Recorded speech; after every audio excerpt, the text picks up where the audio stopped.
बाली को इस बात का घमंड था कि उसे विश्व में कोई हरा नहीं सकता या कोई भी उसका सामना नहीं कर सकता। एक दिन की बात है, राम भक्त हनुमान वन में तपस्या कर रहे थे।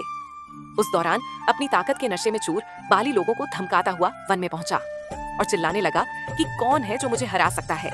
किसी ने माँ का दूध पिया है जो मुझसे मुकाबला करे। हनुमान जी उसी वन में राम नाम जप से तपस्या कर रहे थे।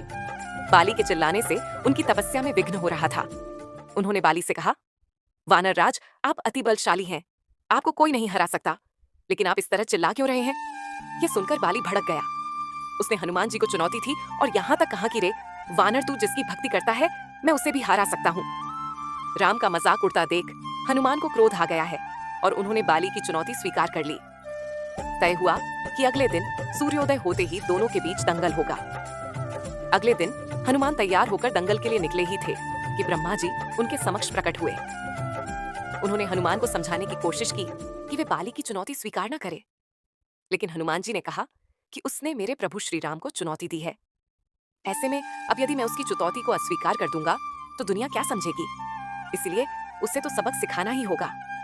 ये सुनकर ब्रह्मा जी ने कहा, ठीक है, आप दंगल के लिए जाओ, लेकिन अपनी शक्ति का 10वां हिस्सा ही लेकर जाओ।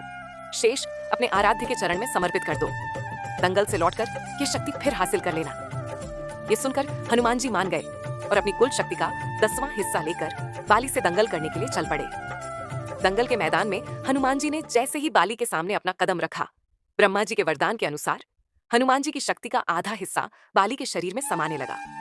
इससे बाली के शरीर में उससे अपार शक्ति का एहसास होने लगा। उसे लगा जैसे ताकत का कोई समंदर शरीर में हिलोरे ले रहा हो। चंद पलों के बाद बाली को लगने लगा मानो उसके शरीर की नसें फटने वाली हैं और रक्त बाहर निकलने ही वाला है।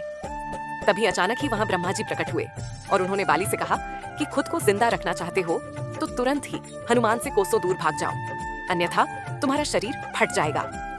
बाली को कुछ समझ में नहीं आया, लेकिन वह ब्रह्मा जी को यूं प्रकट देखकर समझ गया कि कुछ गड़बड़ है और वह वहां से तुरंत ही भाग खड़ा हुआ।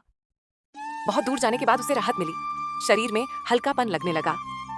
तब उसने देखा कि ब्रह्मा जी उसके समक्ष खड़े हैं। तब ब्रह्मा जी ने कहा कि तुम खुद को दुनिया में सबसे शक्तिशाली समझते हो, लेकिन तुम्हारा शरीर हनुमान की शक्ति का छोटा सा हिस्सा भी नहीं संभाल पा रहा है। तुम्हें मैं बताना चाहता हूँ कि हनुमान अपनी शक्ति का 10वां भाग ही लेकर तुमसे लड़ने आए थे। सोचो, यदि संपूर्ण भाग लेकर आते तो क्या होता? बाली यह जानकर समझ गया कि मैंने बहुत बड़ी भूल की थी। बाद में बाली ने हनुमान जी को दंडवत प्रणाम किया और बोला, मुझे क्षमा करें हनुमान,